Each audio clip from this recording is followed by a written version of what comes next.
Chris, any other general things we mentioned before you get going? I can't think of any. Okay. So Chris is going to talk to us about forage species for a comprehensive grazing system. Okay, Chris? Okay. All right, it's a pleasure to be here. I'd just like to draw your attention to a couple of resources. Ray talked about the pocket guide. If there's one thing you go back and look at, this is probably one of the most useful pieces of material that you'll get from the grazing school, full of tables on about everything related to forage and livestock. We're going to talk about some different forage species. I wanted to point out under the tab that says 2021 Forage Variety Trials, there's some variety trial information.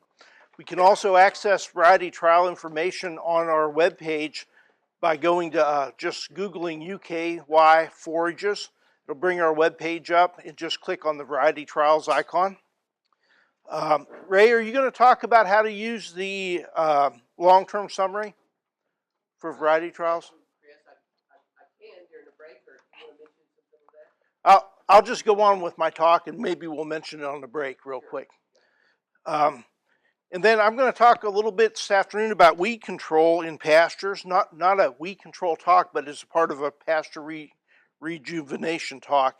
And there's a tab on weed control in the manual. So this morning I'm going to talk about forage species for a comprehensive grazing system. And if you have questions as we go along, please feel free to ask them. Your questions are more important than me getting through all my slides. So whenever I talk about grazing systems and forage species for grazing systems, I always like to start out with a cow-calf budget and just take a look at what the major components of that budget are. And when things get tight on a farm and cattle prices go down, people start cutting things, right? And when what they cut things that they write a check for. So those are things like they might skimp on a replacement bull, or they might not call the vet when they need to, or have a breeding soundness exam. All these little things are small pieces of the big pie. So when you really want to save money and reduce costs in a cow-calf operation, you have to go after that big piece of the pie. And in a cow-calf budget, that's going to be winter feed. So anything that I can do to reduce the amount of winter feed that I need in this system, or conserved forage in this system, is going to be a positive for the bottom line. This is a simple diagram, but it gets an important point across, and that point is that the good Lord gave us some really efficient forage harvesters. And those forage harvesters, of course, are ruminant livestock. They're going to replace a lot of things in a forage system. They can replace a tractor and a baler and a hay rake. And we're always going to need hay, as Greg pointed out yesterday. You know, the ideal hay feeding period would be about 60 days in most years. And it's going to vary from year to year depending on livestock prices. But about 60 days of hay feeding is what we should be targeting. The question comes to be whether we should be making our own hay or whether we should be purchasing hay for that system. In most cases, if you're a smaller producer, you know, you got 30 or 40 or 50 cows, it probably doesn't pay you to go out and buy $150,000 worth of hay equipment. Plus, when we buy hay and we bring it into our operation, we're bringing not only the nutritional value of that hay for our livestock, but we're bringing nutrients into that grazing system. And if we do a good job feeding that hay out on those pastures like Greg Halleck talked about with bale grazing or enrolling hay, or choosing specific paddocks on the farm to feed that hay in, and moving our feeding points around, we can capture the value of those nutrients coming in that hay. So it's almost like we're getting a discount coupon when we buy hay, right? So we get the value of the feed plus those nutrients coming in. So the point of this slide is just simple. It's that anything we can do that's going to increase the amount of grazing days that we get is going to be a positive to the bottom line to a point, right? So we should be targeting around 300 grazing days a year. So this is a list of forage species that are adapted to Kentucky, and don't get nervous. I'm not going to go over all these today because we don't have time. But the point I want to make with this slide is that there's a lot of different things that we can grow in grazing systems. And our job as producers is to kind of figure out what fits into our system and what's going to complement our primary forage base in that system. I'm going to talk about a few of these today that are highlighted in green here. So we'll go on here. In general, we can divide our forage species into cool and warm season species. Our cool season grasses are going to have optimal growth around 70 degrees Fahrenheit. So right now, this time of the year, our cool season grasses, as long as we've got some moisture, are really starting to grow actively now. So when that leaf temperature of that grass is around 70 degrees Fahrenheit, we're going to have optimum photosynthesis in that cool season grass. When we get above 70 degrees, our photosynthetic rate starts to slow down. And when we get to a point in the summertime when our nighttime temperatures are staying close to 80 degrees, we're going to have very limited growth on our cool season grasses, even if we have adequate moisture. Because the photosynthesis in cool season grasses becomes very inefficient at higher temperatures. Cool season grasses tend to be more digestible and higher in crude protein, and they also have a longer total growing season in the transition zone states like Kentucky, Virginia, Tennessee, and so forth. Now, our warm season grasses evolved from our cool season grasses to get around the problem of poor photosynthesis during high temperatures. And they don't have optimal growth until around 90 degrees Fahrenheit. So they're really not hitting that maximum growth until we get hot in the summer months. They tend to be less digestible and lower in crude protein. They tend to be less digestible because of the way the cell material is organized within the plant leaf. And they tend to be more efficient at using nitrogen, so they tend to use a little bit less nitrogen, and that makes them lower in crude protein. They're more drought tolerant, but they're not a miracle grass. Even warm season grasses need some water to be productive during the summer months. But the big difference between a warm and a cool season grass is that the warm season grasses are more efficient at using water. So they're going to produce about twice as much dry matter per unit of water used compared to a cool season grass in summer months. Why is that important? Well, if we have limited rainfall during the summer months, and we want to grow something that's going to capture that rainfall and produce dry matter, then we really want to have a warm season grass in our grazing system. And if we have the ability to irrigate pasture, and I know most of us don't have that ability, but if you come from a tobacco farm and you've got to already have the infrastructure for some irrigation on your farm, then you definitely want to be irrigating a warm season grass, not a cool season grass during the summer months, because its productivity is going to be so much higher. This is just a nice graphical description of a cool and warm season grass. This was taken in March. This is tall fescue. It's up and growing. This is Bermuda grass, a warm season grass. It's not dead. It's just not actively growing right now. It's dormant. It's not going to start to grow until you get into May. It's going to hit peak growth as we get into June, July, and August. And then back here in the corner, I don't know if you all can see this, but there's a little patch of alfalfa that's up and growing. And alfalfa is kind of an intermediate species, as Ray pointed out yesterday. It is truly a cool season photosynthetic anatomy, but it's got a deep taproot, and it kind of acts as an intermediate between a cool and a warm season grass. So this is a typical growth curve from tall fescue for western Kentucky, and you can see we have a hump of growth in the spring, another secondary hump of growth in the fall, this time of the year when things are starting to cool down from summer, and we get a little bit of moisture, and we're going to get a secondary hump of growth that we can stockpile for winter grazing. Stockpiling is simply allowing forage growth to accumulate at one time of the year and then deferring grazing until another time of the year. Talk more about it in a minute. But in the summertime, not a lot going on in terms of growth of the cool season grass. Now, if we contrast that to a warm season grass like a summer annual grass, this could be a pearl millet or a sorghum Sudan grass or crabgrass. All that growth is going to come right in the middle of the summer. So it's not necessarily less productive than a cool season grass, but the growth is kind of shoved all into the summer months. You can kind of see from this diagram how having a warm season grass in a grazing system could complement your cool season pastures, right? Because they're filling in at a time of the year when our cool season pastures are not productive. One of the questions we always get is, should we be growing them together in the same pasture? And the answer is usually probably not, because it's harder to manage that mixture. So usually we'll have part of the farm that we would have a small acreage, maybe 20% of the total farm or so, that would be in a warm season grass that we could use during summer months. A good, we'll talk a little bit about this later, but a good way to use a summer annual grass in a grazing system is maybe not to have a dedicated paddock for a summer annual grass, but use it as a tool to renovate pasture. So if I have a cool season pasture that's kind of in bad shape, maybe from winter grazing or hay feeding or just getting thin in general, that may be a good choice to put a warm season grass in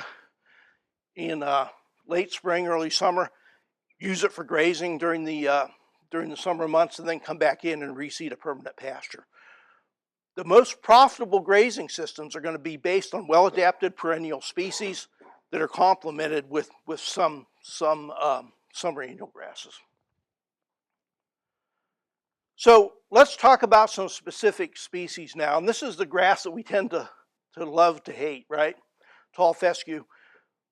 We moan and complain about tall fescue all the time because of the endophyte. The endophyte's a fungus that lives within that plant leaf, and it has a mutualistic relationship, as Ray described yesterday, with that tall fescue plant. It gives it vigor, it gives it the ability to persist stresses, both biotic and abiotic stresses, and be persistent in pastures. Let me just tell you the quick tall fescue story. So we always think of tall fescue as being here, but it wasn't always here. Before tall fescue, we never had a really good fit for a cool season grass for the transition zone. Tall fescue was originally discovered on a farm by an agronomist from University of Kentucky in Menifee County, and he brought it back to the university and tested it, and it did well, and they increased seed, and it was released. It was the fastest adopted cool season grass ever, and that happened in the 1950s, I think, was when major adoption started to happen. So it was adopted, and then people started to notice that it did well agronomically, so it was good and decent forage quality, it was very productive, but animals didn't do quite as well on it as you would predict.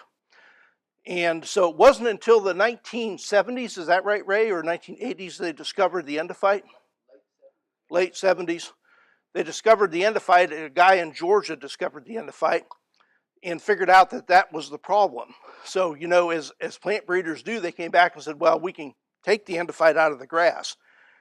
And if that's the problem, so they took the endophyte out. But what they didn't realize is when they took the endophyte out, it made tall fescue less vigorous and less persistent in most grazing systems. So they took it out, they tested the animals on it, animals did well. They said, well, we just solved this problem, right? And everybody should replant to endophyte-free tall fescue. And a lot of people did, and what they found was it just wasn't persistent under the traditional grazing management practices that were implemented. So it didn't work out quite as well as we thought. So the latest chapter in tall fescue is the development of varieties that have what we call a novel or a friendly endophyte in them. So that endophyte gives that grass increased persistence to stresses, but doesn't cause the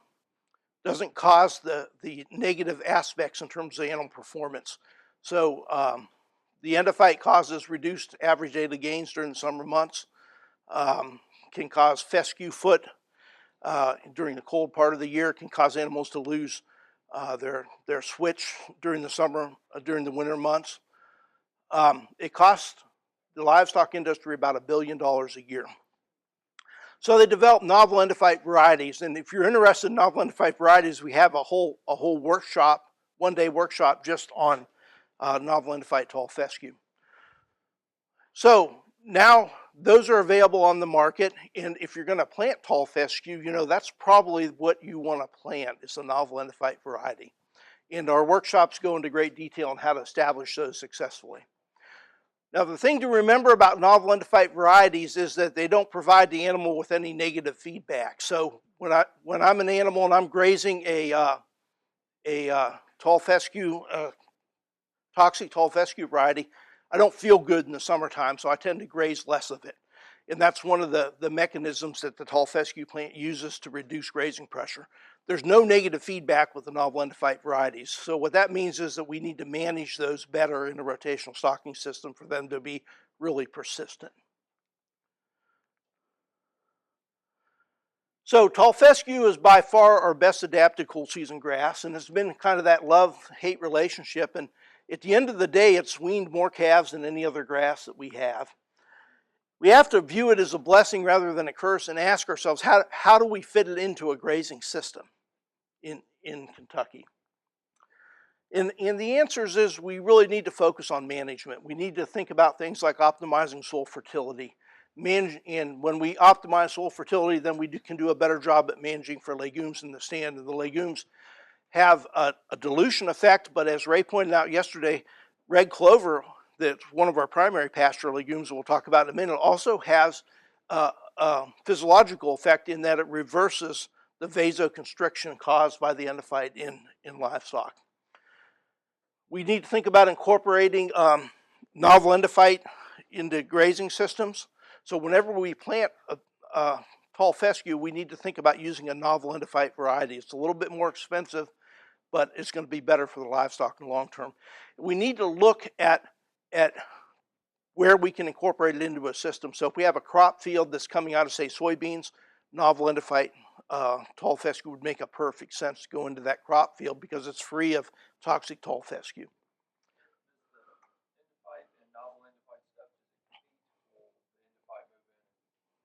So the endophyte is only transferred by seed. So it has to, a toxic plant would have to grow up, produce a seed, the seed fall on the ground, and then it would be another plant with a toxic endophyte. So as long as we don't allow if there's toxic plants, but if we don't allow them to go to seed and produce viable seed, we should be good. The novel endophyte with good management should be very competitive with a toxic endophyte in stand. So we're not, we could see some encroachment, but as long as we maintain those novel endophyte plants under good grazing management, they should be pretty persistent. So if you're bale grazing though, and you've got Kentucky 31 harvested at seed head stage, and you're bale grazing on this new paddock, then you're introducing seed. Yeah. You just want to be careful how you feed hay too if it's mature. What about going in early in the spring when the stem's starting to grow out fescue? You have a whole farm of it, and you push hog in there. Yeah. Yeah, so I don't know if Ray mentioned it yesterday, but our primary cool season grasses like orchard grass and tall fescue have one growth of reproductive tillers in the spring. So if we allow that plant to joint and get up high enough, once we cut that reproductive tiller off, so the seed head, and if we do that before the seed's viable, it's not going to get any more seed heads, or maybe a few, but not many in the spring. So probably one of the strongest and most underutilized attributes of tall fescue is stockpiling for winter grazing. And as we mentioned earlier, stockpiling is simply allowing growth to accumulate, usually done in late summer, and then that growth is, the grazing on that regrowth is deferred until the winter months. This is some tall fescue. I took a picture of this when I was in Virginia. This was in February. So this was February 10th. It just snowed. This was stockpiled tall fescue in south side of Virginia. We can certainly do this in Kentucky too. It was 16% crude protein and 60% TDN. One of the big advantages of stockpiles is it's almost always higher in forage quality than most of the hay that we make. So it's a good complement to grazing systems. And Greg Halleck talked a little bit about how you can stockpile and then use bale grazing. And the stockpile almost acts like a supplement for some of our low quality hay that we would be consuming during the winter months. So this is a big economic advantage. This is probably one of the best ways that we can extend grazing in Kentucky. Talk a little bit about orchard grass. Well, I just want to point out, I forgot Ray had these plants up here. Ray, I suspect this is a Kentucky 31 plant. So you can see that that's a tall fescue, very vigorous growth. This is a smaller plant, but still vigorous growth. This is Jessup. This is a novel endophyte. What I wanted to point out is that you can't look at the plant and tell whether it has a toxic endophyte or a novel endophyte. Is there information in the grazing manual about testing for endophyte, Ray? I'll look for it. Yeah, okay. Yeah, okay. So you can actually test your pastures, and there's a section that describes how to do that for the endophyte. But generally, if you have a pasture and you know you haven't planted an endophyte-free or novel endophyte fescue, and it's probably infected. Some cases are worse than others. All right, and then we have orchard grass. Donna, thanks for not defoliating the orchard grass yesterday. And this is one of my favorite cool season grasses. It tends to be a little bit softer than tall fescue. It's very palatable, makes a nice horse hay. And you all can come up and take a look at this, and we can show you how to identify these on a break. One thing that orchard grass doesn't tolerate, and it is a bunch grass, so it kind of grows in clumps. And fescues are kind of a bunch grass too. So when these clumps are really close together in a pasture, it looks like a solid sod, but as it starts to thin out, you'll be able to see these clumps or these bunches of grasses. One thing orchard grass doesn't like is close and frequent defoliation. So what's that mean? That doesn't mean we can't use it in a grazing system. It just means we need to really manage grazing on orchard grass. So we don't want to graze it too close. We want to graze it, take half, leave half. We don't want to graze it closer than about 5 inches, 4 or 5 inches. One of the worst things that has ever happened to orchard grass is the invention of the disc mower, right? Because the disc mower can cut so close to the soil surface. And when we defoliate a orchard grass stand like that at 1 to 2 inches going into summer, we're really going to hurt that stand, the productivity and persistence of that stand. Of course, it's a cool season grass, so it's got limited summer growth. Kind of behaves as a short-lived perennial and grazing system, so it's going to last 2, 3, 4 years depending on management. It's got some insect and disease problems that we see that we don't see in tall fescue. And the question is there more persistent varieties? And I think there is some improved varieties, and you can find that information in our variety testing program. But at the end of the day, orchard grass is still orchard grass, and we're going to have better management to keep it in grazing systems than we would with tall fescue. Now, there's no reason you can't mix orchard grass and tall fescue or interseed orchard grass into thin tall fescue pastures to bring the diversity up. I want to talk a little bit about alfalfa, and there was a question earlier about alfalfa. Alfalfa is often called the queen of the forages. Sometimes I call it the pouty princess. And the reason why is that alfalfa is one of the best forage legumes that we have, but it's very demanding in terms of soil fertility. We've got to have good soil fertility. We've got to have deep, well-drained soils that can't stand wet feet. And then we've got to manage grazing or else it won't persist. And we do have grazing tolerant varieties, but at the end of the day, alfalfa is still alfalfa, and it can't be continuously stocked. It's got to be rotationally stocked. It's a long-lived perennial. It's got a deep taproot. It has good drought tolerance. That deep taproot gives it good drought tolerance during the summer months. Ray showed one of those taproots yesterday. It's our most aggressive nitrogen fixer. So when nitrogen is $1, as it has been, $1 a pound or close to $1 a pound as it has been for the last 2 years or so, this becomes a very valuable resource in a grazing or hay production system. And again, as I said earlier, it needs well-drained, deep, fertile soils. Has to be rotationally stocked. Can cause bloat. The best way to manage bloat if you're grazing alfalfa would be to mix a grass in with it. And that's going to really reduce the incidence of bloat. There's other ways that we can manage bloat with surfactants in the water source or bloat guard blocks, or mixing some bloat guard in with a commodity feed and feeding that. But really the best way is just to dilute alfalfa with some orchard grass or even tall fescue. Red clover, and Ray talked about red clover yesterday, and there's a nice red clover plant you can look at here. The way you tell the difference between red and white clover, some people say watermarks, but that's not consistent. The best way to tell is if you just look at the leaves. The white clover leaf, of course, would have a white bloom if it was blooming. The red clover has a purple bloom. But the pubescence on the leaves in the stems. So red clover will be hairy on the leaves and stems. I'll just pass that around if you don't mind. And the white clover will be smooth. Red clover is one of our most important pasture legumes. It's a short-lived perennial, so it doesn't last as long as alfalfa. If we use a named improved variety, it'll last 2 to 3 years in a pasture. Really, you need to be overseeing that pasture every 2 to 3 years to keep a good stand of red clover in it. We'll talk about that this afternoon more. It has good drought tolerance, but not the same drought tolerance as alfalfa does. And it has excellent seedling vigor, so it's a good legume that we can frost seed into pastures. And frost seeding is simply going in February, broadcasting that seed on the soil surface, allowing the freezing and the thawing makes little cracks in the soil that incorporates that seed. So that's probably our best legume to establish as frost seeding. And then if you're using an older variety, make sure that you use certified seed. And the variety in particular that I'm thinking of is Kenland. Kenland's an older variety that was developed here in Kentucky in Norman Taylor's breeding program. And it's still, if you look at the variety trial, it's still one of the top performers in the variety trial after all these years. But the important thing to remember is that if you get that, it's a public variety, you have to use certified seed, that seed with the blue tag on it. That certification guarantees that that what's on the tag is in the bag, right?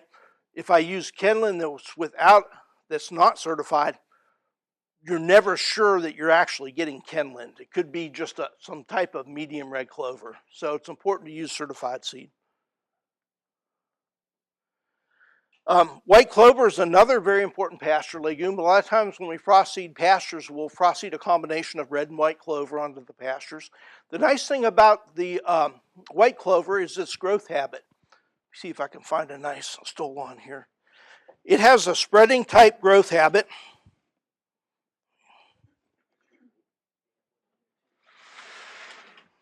Let's see what. And you can kind of see it. It's got a couple different structures that we didn't talk about in detail yesterday, but stolon is a modified stem that grows along the soil surface. You can see it in this picture, and wherever there's a node, it'll put in a root system down. And that allows white clover to spread out. So the nice thing about having some white clover in the pasture is it tends to fill in between our bunch grasses like orchard grass and tall fescue and even red clover. This will fill areas in. So instead of a weed growing there, it's much better if we've got a white clover plant growing there. And this will spread out over time. You can just pass that around. Right. And white clover is extremely high in forage quality because when the animal grazes, it actually doesn't get any stem when it grazes. It gets just the leaf and petiole. And that's a little piece that attaches that to the stem. So it's a very high in forage quality. How long will it last? White clover lasts a long time. It's very persistent in the field. It's not real drought tolerant, but it produces a lot of hard seed, and so there's seed in the soil seed bank that can last for decades. And when we change management, so the interesting thing about grazing management is that when we come into a system and we change management and we start to graze it differently, we'll see species that we've never seen before just come up naturally in that pasture. And white clover is one of those species that will come in when we change management. Weather patterns also can impact clover that we see in pastures. We have what we call clover years, and I'm not sure exactly what a clover year is, but we have years when we see a lot of flush of clover in a pasture. How high do you For grazing? for grazing or to keep it? So white clover is very tolerant of grazing, and one of the indications that we're grazing too tight is when we get too much white clover in a pasture, because it tolerates it better than our tall growing bunch grasses like orchard grass or tall fescue. So if we're getting a thinner or a less white clover in our pastures, one management practice that we can use to enhance it would be to graze a little bit lower. If we're getting too much white clover, that indicates we're grazing too tight and we're putting our grasses at a disadvantage in that mixture. So we want to raise our grazing height to make our cool season grasses more competitive. So there's three types of white clover, a small, medium, and large. Our larger Ladino type white clover produces about 3 to 5 times as much dry matter as our common or our Dutch white clover. So when we overseed a pasture, we always want to use a large type or a grazing type, which is a medium type. kind of a cross between the Dutch white clover and the Ladino clover. And I think I talked about the rest of this, so we'll go on to the next slide. And we'll talk more about overseeding this afternoon during our pasture rejuvenation talk. Annual Lespedeza is one of the legumes that we've kind of forgot about. You know, before we had ready access to lime and fertilizer on most farms, annual Lespedeza was a very important legume in grazing systems. And it still can be an important legume. It's a warm season annual legume, so annual means it has to come back from seed every year. It's a non-bloating legume, tolerant to poorer fertility and lower pH. So where this may be a good fit is if you're renting a farm or have a farm that you haven't been able to afford lime or fertilizer on, this may be a good legume to include in your mix with red and white clover. There's two types, Kobe and Korean. Generally, I recommend Korean because it has a little bit higher yield than the Kobe types of clover. And there's some named varieties of annual Lespedeza. Legend would be one, Marion would be another one. They can tend to be a little bit harder to get, so generally speaking, when you go to the co-op, you're just going to get a variety not stated Korean Lespedeza for overseeding in most cases. So if you had a rented farm, or this may be a good legume to include in your mixture, or a farm that you haven't been able to do a lot of improvement on yet. Another species is Sericea Lespedeza. And this has a kind of a niche that it really fits into. Most people don't want to plant Sericea Lespedeza, but a lot of people may have it, especially if you're in the eastern part of the state on mine land, reclaimed mine land. This would be a predominant legume. It's very tolerant of lower fertility and lower pH. It's a long-lived perennial. This is our only long-lived perennial warm season legume, and it's non-bloating.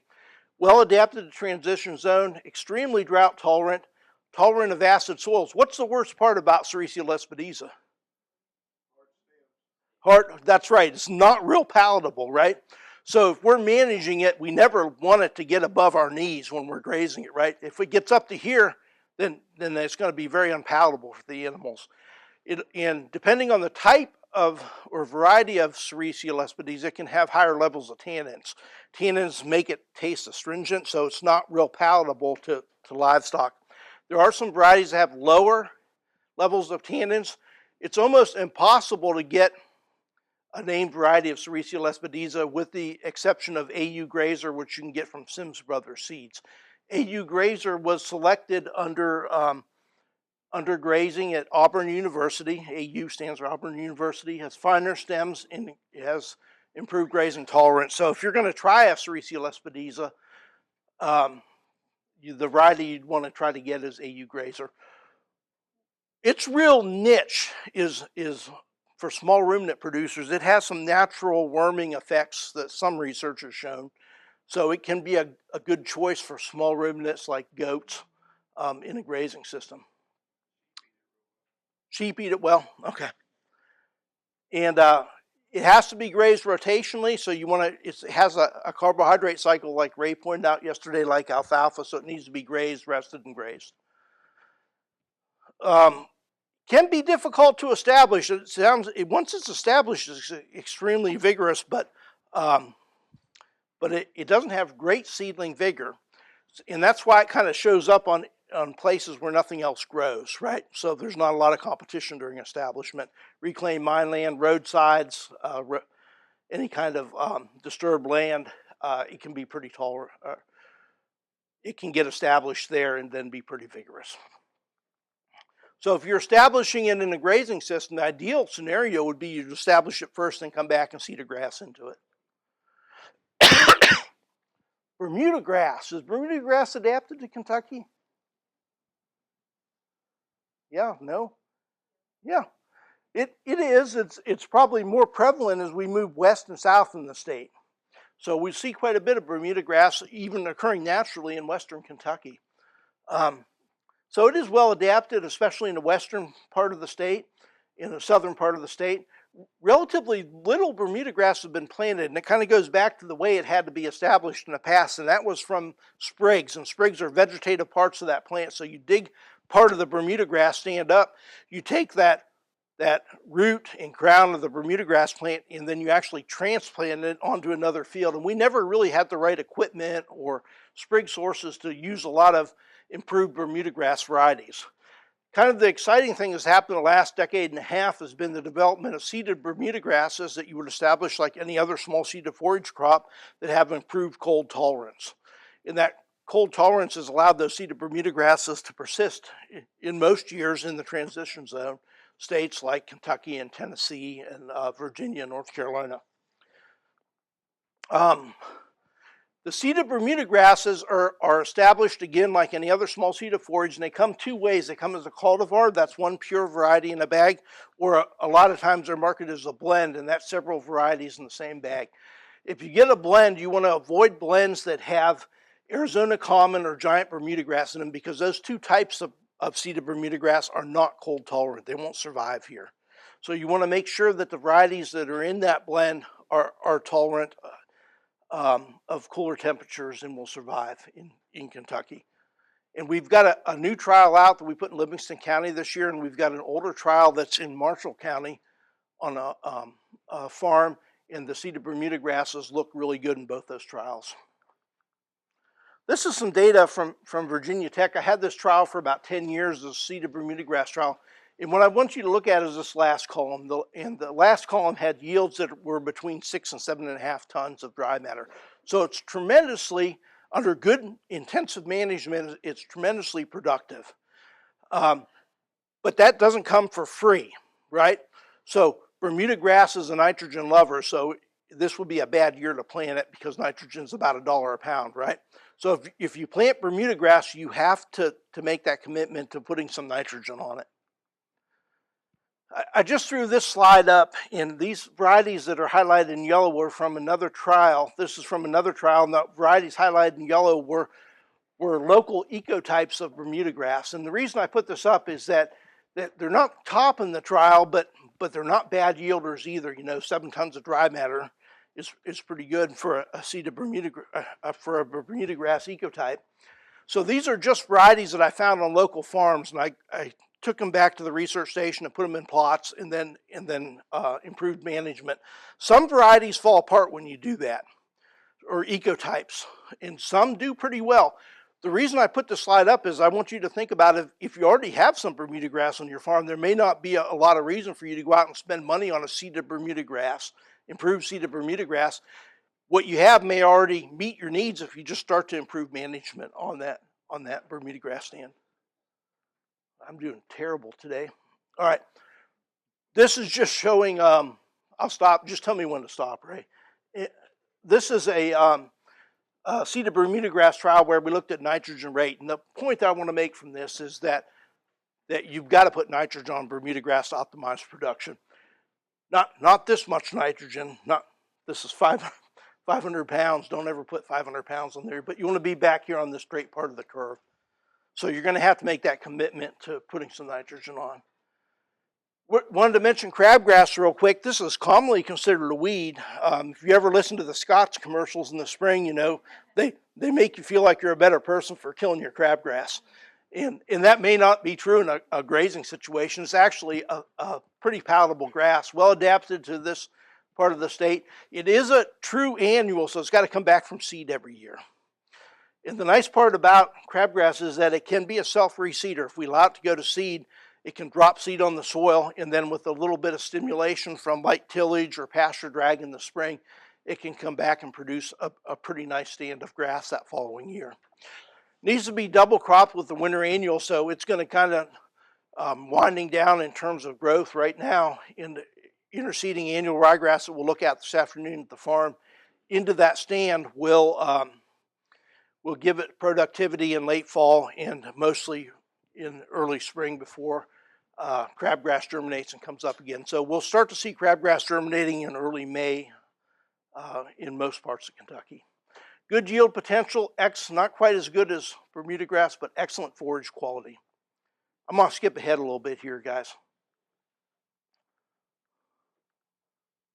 And this is just showing again these summer annual grasses like crabgrass, sorghum Sudan grass. They really need some nitrogen.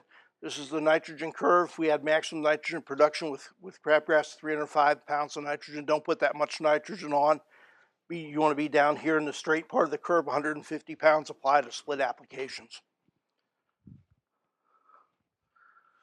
So where it really excels is average daily gain. It really is a better quality forage than Bermuda grass for a warm season grass.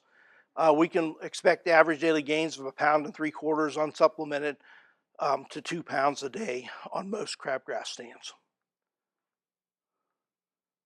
I just mentioned Johnson grass, you know, this, and I know I probably shouldn't mention it, but a lot of producers have Johnson grass on their farm, and this can be actually a decent summer grass if it's managed. So I would never, don't go home and tell somebody that I told you to plant Johnson grass, because I didn't say that. But a lot of people have this resource on their farm, and if they manage it, it can actually be a pretty decent summer forage for either hay or grazing. Where don't we find Johnson grass at? Underutilized resource. Continually grazed pastures, that's right, because it's fairly palatable during the summer months. And one thing Johnson grass can't handle is that constant grazing, so they graze it out of continuously stocked pastures. So one of the things that we notice when we start to rotationally stock pastures is Johnson grass actually can increase in those grazing systems because it likes that defoliation and then rest period. And often we see that in hay fields, right? Because we defoliate a hay field and then we rest it, and then Johnson grass can come back in that hay field during the summer months. So I'm going to go on to the next one. This is just an interesting slide. The top quality warm season grass in the trial at Noble Foundation was Johnson grass in terms of protein and energy. I'm going to skip through these summer annuals and kind of bring it to the end here.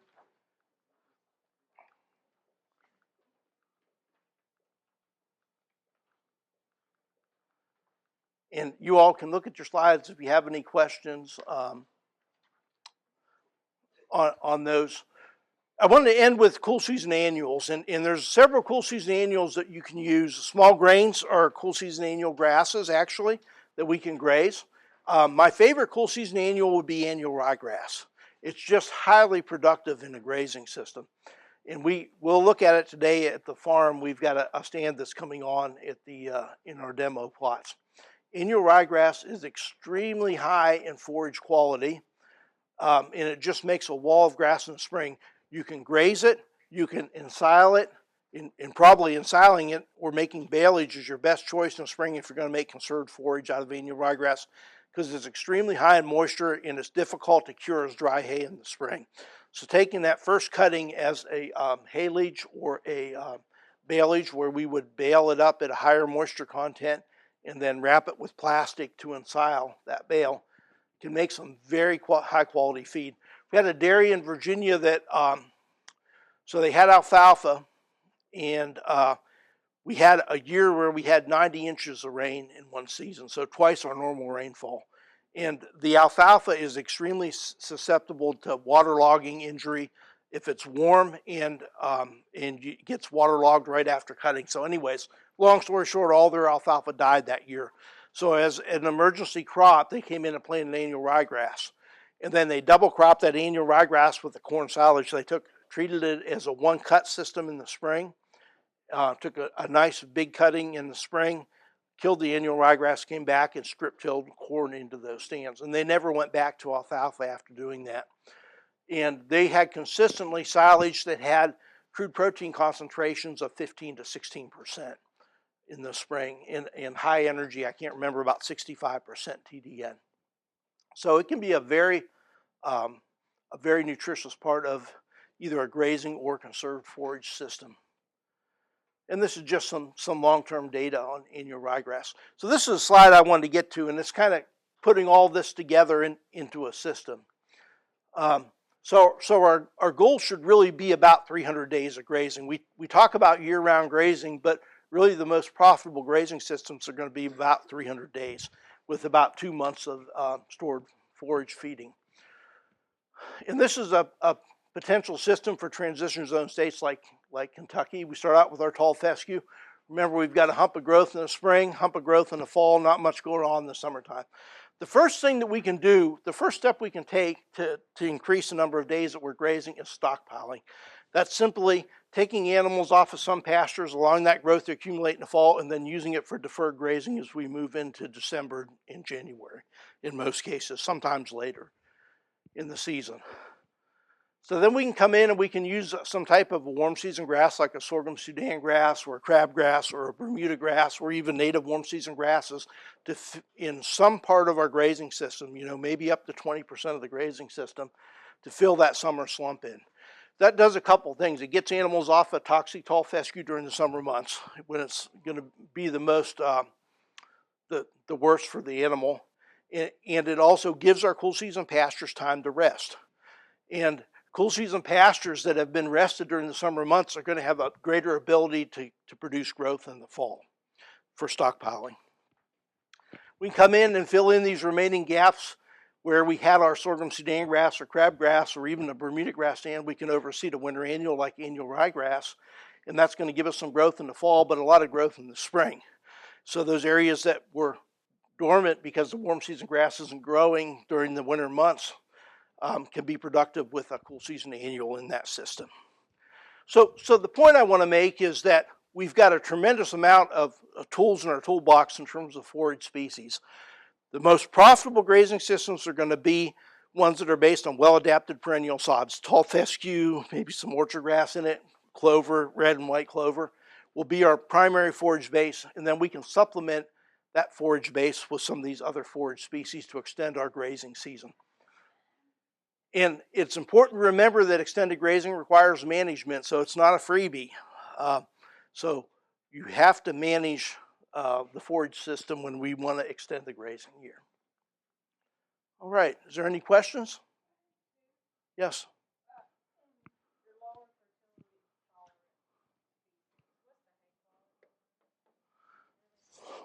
So hay quality is going to be strongly related to stage of maturity at harvest. There's lots of factors that impact hay quality. Fertilization can impact hay quality. Species can impact hay quality. Cooler warm season grass can impact hay quality, but the number one factor is stage of maturity at harvest. So even under a lower fertility situation, if I harvest at the right stage of maturity, my productivity is probably going to be lower under lower fertility, but it can still be decent hay quality. What really reduces hay quality is when we're harvesting our first harvest near Independence Day of a cool season grass. So it's completely seeded out. It's drying out. We've got seeds and stems in the hay. It's really going to lower the forage quality. Go.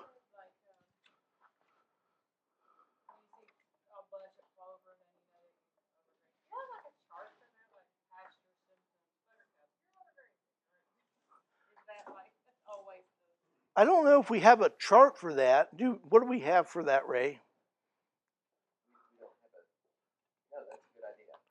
Yeah. Yeah, read Forage News. We may use that idea. Yeah, that is a good idea. Remember to give you credit for that idea. Yeah, to tell if you're. Yeah. But often, and we'll talk about this afternoon during our pasture renovation talk, we often have weeds in pastures, and we look at those weeds and say, boy, those are causing a terrible problem in our pasture. But in many cases, weeds are just a symptom of something else that has gone awry in our grazing system. So grazing management, soil